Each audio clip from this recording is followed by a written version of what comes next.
Hello and welcome to Africa Here and Now, the conversation you've always wanted to have about the continent. I'm Martine Dennis. Today, I want to take you back to 1993. That was the year that Zambia lost almost its entire national football team in a plane crash. That team, by all accounts, was the most talented Zambia had ever had. The military plane carrying the team came down in Gabon not long after refueling. There were no survivors. Zambian hopes for international glory were wiped out by the tragic events of April the 27th, 1993. Right, so let's talk a little bit more about this. We can speak to JAY MWAMBA, who is a journalist and an author of a book called The Crash of the Buffalo. We'll explain that a little bit more later. And the former Nigerian Super Eagle, EFAN EKOKU, joining us to talk about football and Zambian football in particular. So welcome to you both. Starting with you, Jay, the wiping out of a national team of Zambia in 1993 was a national catastrophe of epic proportions. Unprecedented disaster, tragedy. You could not even dare imagine that something like that would happen. You have your heroes, the team that's brought you so much pride, carrying so much hope for the country, a country that at that time was, economically, socially experiencing a lot of difficulties, but you had the team there, brightening people's spirits, making people happy. And then they are lost just like that, in a wink. So it was just enormous grief. It sucked the air out of Zambia. Right. Now, the book is called The Crash of the Buffalo. Explain that. Explain what the Buffalo is in that. The Buffalo was the plane, the military transport plane, Canadian built, that the team was traveling in. Zambia Air Force had at one time 7 Buffalo planes, in the inventory. And they had instances before, when they had near misses, when, there were situations when the team, the plane could have crashed or could have been shot down. And the players were actually very worried about using that, that means of transportation. But Jay, many people would ask, why on earth was the national team of Zambia traveling in some beat-up old military planes instead of chartering flights or getting onto commercial flights? Yeah, unfortunately, again, because, those were hard economic times for Zambia. The Football Association of Zambia did not have the resources. In fact, I was told, and it's in the book, they had approached Zambia Airways to charter a plane. It was a DC-9 plane. Ironically, that's the same plane that they sent to Gabon to retrieve the remains. So they had approached Zambia Airways, to charter that plane, fly the team to Senegal and, bring them back. And but ZAF offered the Buffalo plane free of charge. So they opted for the free flight, fatal flight. And what was so special about this team? And we're hearing that this was the finest team that Zambia had ever put together, and they've not really replicated that since. What was so special about this team? Well, so they had tremendous talent. They had arguably the best goalkeeper who was then playing on the African continent, and then you had rising talent. So it was that proverbial mix of youth and experience. So they had experienced players. Dabi Makimpa was 27, but he was approaching a century of international caps, 90 something. He just age 27, tremendous experience. Effort Shabalala, the goalkeeper, considered the best on the African continent. He'd actually the previous year had a stint with Argentinos juniors in Argentina. And then you had emerging talent like Kelvin Mutale, and he was just a phenomenal player. Went to Saudi Arabia, playing for EFAN. So you had this young, outstanding players and veteran players, just the perfect mix. And they were favored to qualify for the 1994 World Cup in the USA. And now, just a little over 30 years later, the World Cup will be held in the USA again. At that time, they were in a group with Senegal, and this was before Senegal came on as a power. They were of Morocco, old rivals, Zambia's old rivals. But Zambia at that time was considered stronger than Morocco.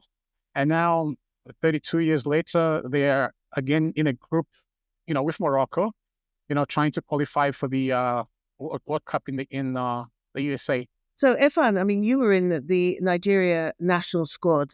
You were a Super Eagle then. What do you recall of the reputation, at least, of the team?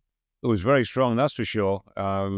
Certainly, Zambia was amongst a group of probably 4 or 5 nations who were favoured going into qualifying for the World Cup in '94, as Jay said, and certainly one of the favourites to win that AFCON in 1994 in Tunisia. So yeah, you are aware of who is a rival. Nigeria had been a powerhouse and remains a powerhouse on the continent, along with Ghana. Ivory Coast weren't so strong at the moment, but certainly, Zambia were in the top 3 or 4 teams on the continent. So when the crash happened, that was a massive shock, to everybody. And as sportsmen and women, you are always within your own sort of bubble. But when things like this happen, it sends a massive ripple right across the face of everybody through all sport on the continent, especially with footballers. So you feel it immensely because you know that it could have been you. We've had our own issues in Nigeria with transport, and players are always nervous, or were a lot more nervous 30, 40 years ago, because the means of transport were never as efficient and reliable as they are now. So that was a thought in my mind once or twice, traveling on planes with Nigeria, because you just never knew if things were taken care of as well as they should have been. And it was absolutely tragic. I mean, what seems to be so difficult to comprehend is how the country's national treasure, if you like, this wonderful football team, were so underfunded that they were actually put on a dodgy plane provided by the military, a plane that had already displayed certain problems. And many of the players, as you've said, Jay, were actually a little bit nervous about getting on this flight. Yes, in fact, Kalusha said he told me much later that even previous generations of players, they had actually been flying on the Buffalo, previous Zambian national teams going back to the late 70s, because those Buffalo series planes were purchased in 1976, but they had issues again, so it had been passed on. They would say, in the vernacular, that this plane is going to get us killed. Give us a little bit of the context, because I find it quite interesting. Kenneth Kaunda, of course, Zambia's first president, was a fanatic, a complete football fanatic, and as a consequence was a big patron of the football team and of football generally in Zambia, which was funded primarily, wasn't it, by the copper mines, Zambia's biggest earner, and that, of course, they were nationalised at the time. But what happened then with Kaunda being voted out in 1991, Frederick Chiluba coming in? What happened then to funding for football? What happened in terms of the funding? Because after the Kaunda era ended, the government basically privatized the mines, so they were not really obliged to fund sports, especially the soccer teams. As you mentioned, a lot of the soccer teams on the Copperbelt were sponsored by the mines. The mines provided amenities, and the top clubs were on the Copperbelt. The top players, best players, came from the Copperbelt. So after the Kaunda era, that's reduced, that's cut. I mean, of course, the country also is facing severe economic issues, and so, but you still have these players, this talent that's bringing joy to the country.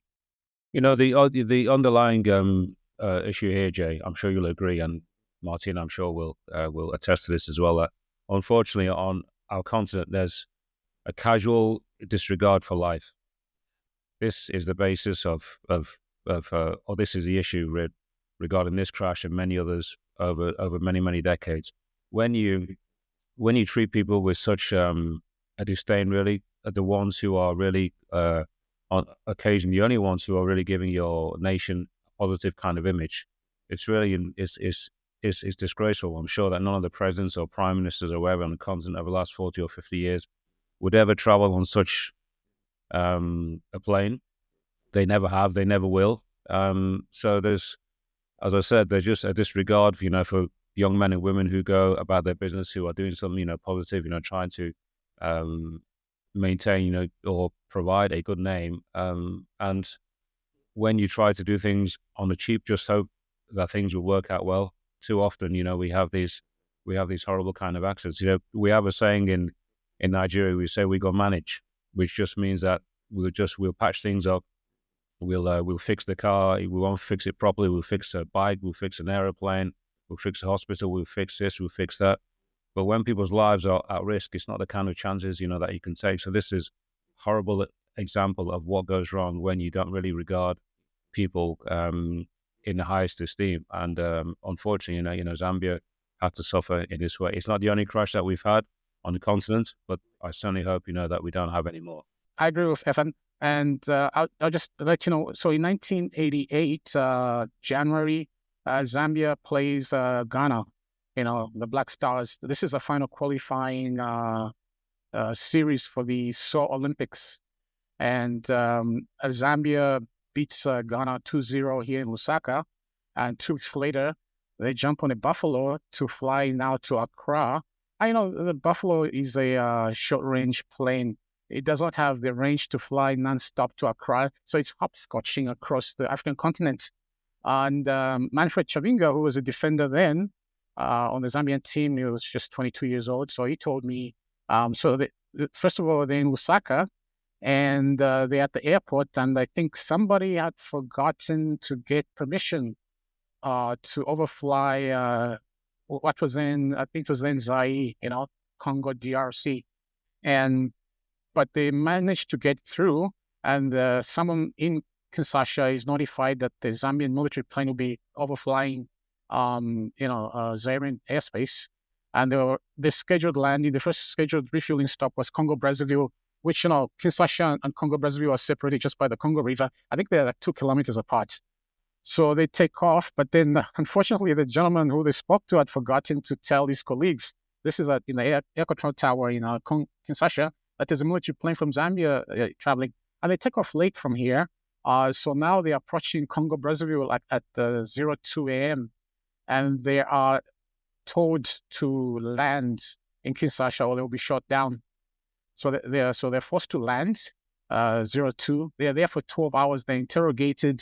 Kinshasa is like 300 miles south of the equator. It's hot. There's no air con on the Buffalo. And the players, fortunately, one of the players, Johnson Wadia, who was playing in Switzerland and could speak French. So he was like the interpreter, And they're like, oh, you guys, who are you? At that time, Zaire had been wrecked, attempted coups and whatever. So it's like, you must be commanders or something, But long story short, that whole situation lasted 12 hours. They were on the ground, in the plane, sweltering heat on the tarmac for 12 hours. And they eventually take off. But before they could take off, the Zairians, they sent up a jet plane, just to make sure that they were, out of Congolese Zairian airspace. And they flew to Cameroon. And Manfred said, we were discussing with the players that, this one day this is going to end very badly, They finally made it to Accra, lost 1-0, but qualified for the Olympics. 2-1 on aggregate.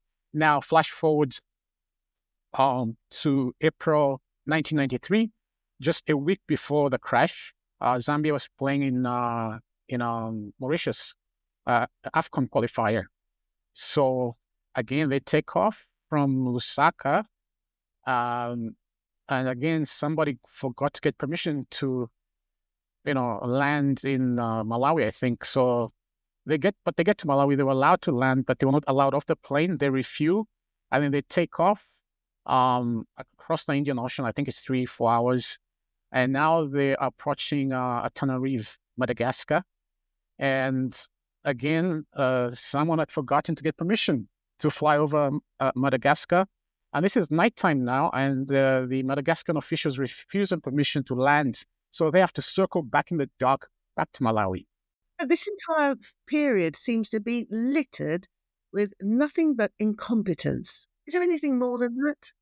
Exactly. And this is a week before the Gabon crash. But this one, Beauty, she did not continue with the team to Senegal. So she lived to tell the tale. And she was sitting next to Kelvin Mutale. And it was Kelvin Mutale who says, "Oh, imagine if we crashed and died." And all the other players were aghast when they heard him say that. But he might have been saying it, just jokingly, considering what they were experiencing. Yeah. So they went back to Malawi. Eventually, they got permission to fly over Madagascar. They did. They went to Mauritius, 1-3-0. Kelvin Mutale scored a hat-trick. And then they come back a day after the game, land in Lusaka. Next instant, there's this Gabon situation, yeah. What I also found quite interesting when reading about this was that as a consequence of this terrible tragedy, relations between Zambia and Gabon soured significantly. And the Gabonese were not particularly interested in undergoing an investigation to find out exactly what happened. And there were all sorts of rumors flying around, weren't there, as to the cause of the crash? I did speak to former Air Force officials and stuff, but Zambian Air Force officials actually spoke to the late Air Commander, General Shikapasha. So I don't know exactly what was the cause of the beef, between the two. It might have been the investigative styles. But what I was told by, again, another reporter that had flown to Gabon with the delegation to retrieve the victims, a lot of the Zambian delegation folks spent their time at the hotel. I don't know how much information they were able to get. And then the Gabonese eventually did release a report 10 years after.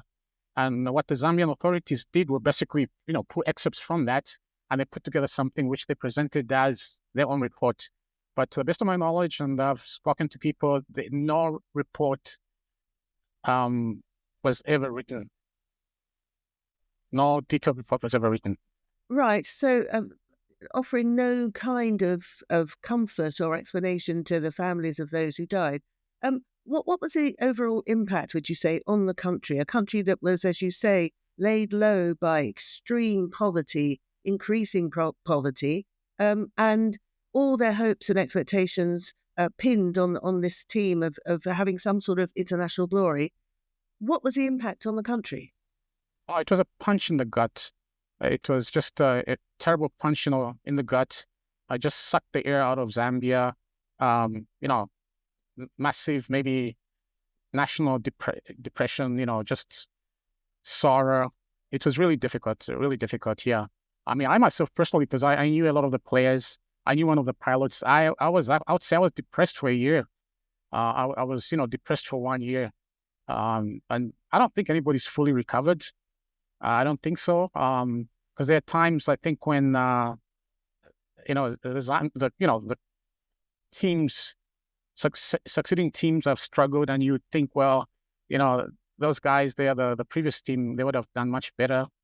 And EFAN, would you say, well, it has been said quite often, actually, to me, that the only thing that really unites Nigeria and Nigerians is football. I mean, do you think that the Super Eagles occupy that similar kind of space in Nigeria as well as the Zambian team, a real unifying factor?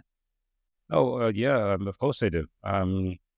Too often across, the continent, the sporting heroes, whether it's in team sport or individual sport, like Frankie Fredericks from Namibia, these guys are held up, these guys and girls are held up as beacons of light. So when anything goes wrong with them, with the football teams in particular, because football is the world game, then it's a source of or a time for wailing, as we say, isn't it? Where everybody is depressed and angry. All of a sudden, there's this unity about what happened. Is it the players' fault? Is it the coach's fault? Is it the federation's fault?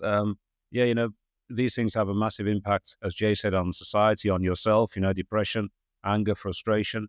And for a country like Zambia now, which probably I think has a population of about 21 million. I'm not sure what it was back in 1993, but quite a few million. Yes, it's less. It's much harder for them to recover their position as one of the preeminent sides. Nigeria has a population of 180, 190 million, maybe even more. So the pool of talent is far greater. So when you lose, or if you don't have a great generation, that the next generation will be back. It took it took Zambia a long, long time, 2012 before they got back to the final and won, deservedly so. But that's many, many years, and it's much harder for a smaller nation, population-wise, to be able to absorb that loss. And so this terrible tragedy happens. The task is then placed upon, I think it was a Dane, wasn't it? A Dane who was selected to assemble a new team. What happened then? He did, yeah. I mean, I think they still almost qualified for USA '94. My recollection is they lost their last game to Morocco 1-0. I don't know I think they played one more game before that and they won, but I can't remember who they beat. But I know they lost Senegal. They beat Senegal 4-0, and they needed a draw. Yeah, they needed a draw in Casablanca. That's right, yeah.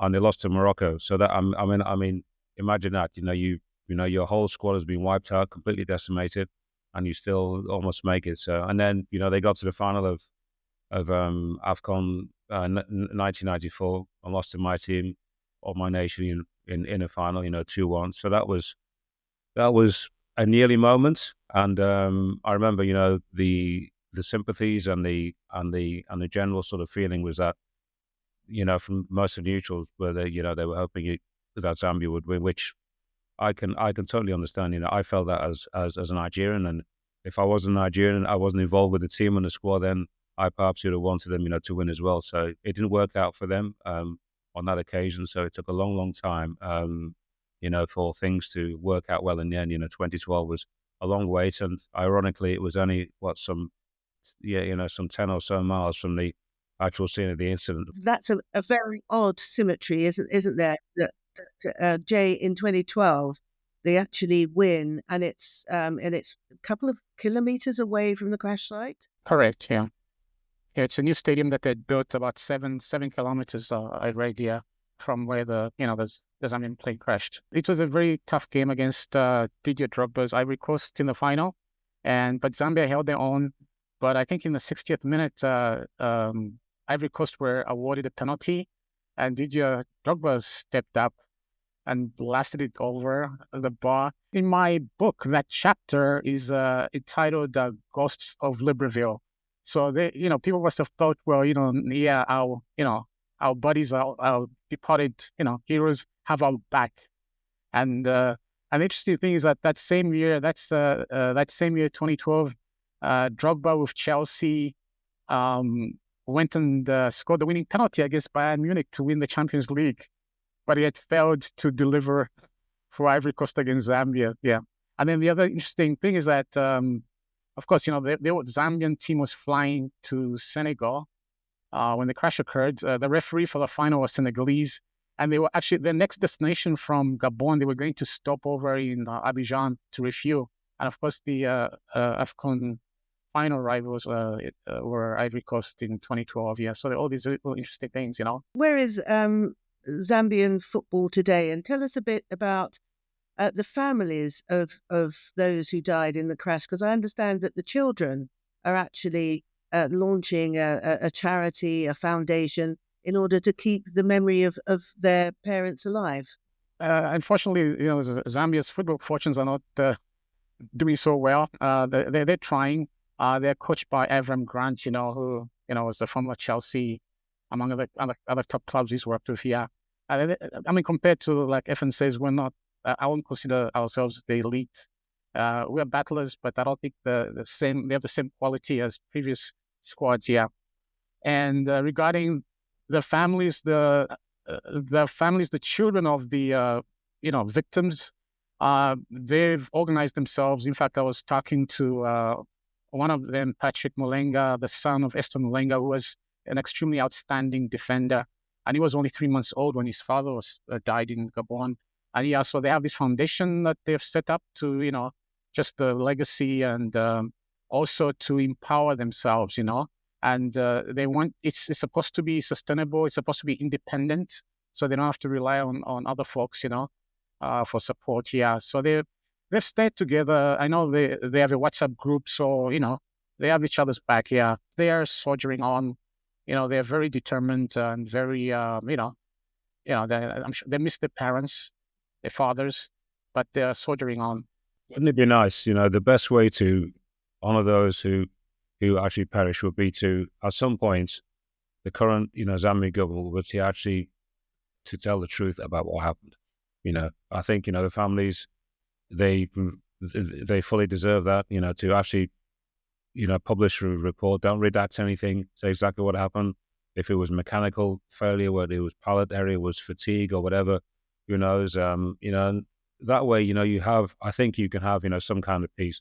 It's not going to bring anybody back, but certainly I think, making everybody aware exactly what happened. People like to hear the truth. Like I said, it won't change anything about what happened on that dreadful day, but people, I think, will allow they'll feel as if their children are resting just that little bit more easily if people are just a little bit forthcoming with the truth. All the secrecy and not releasing reports, I think it just adds insult, to what's an extremely traumatic injury. So, I mean, that would be nice, going forward. Whether that happens or not, I doubt very much, but I think, that would certainly give, lots of people more peace of mind.